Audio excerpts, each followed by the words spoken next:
Hello everyone. For today's video guys is gagawa ako ng DIY na anuhan ng ating air plant. So as napapansin niyo before, ito po yung ating nilagyan ng ating mga ganyan guys. Yung ating mga air plant, ganyan siya palibot.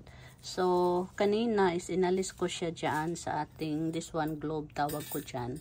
Kasi medyo ayan rusty na po yung ating chin. So inalis ko sila, and then yung gagawin ko sa kanila ay magdi-DIY ako ng ano na mas madali lang silang i-sabit or ibitay. So ito yung ginawa ko guys, since marami akong ganito yung mga seedling pot.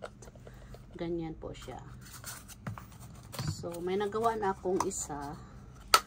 Ayan, so kinat ko lang siya kasi medyo mas mahaba po yung ano niya. So kinat ko siya ng hanggang dyan. So pakita ko po sa inyo yung isa na nagawa ko.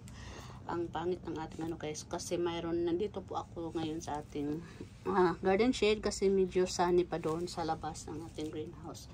So ito na po yung ating unang nagawa guys. Ayan, so yung ginamit ko na pantali is itong tawag dito, yung sa fishing na ano,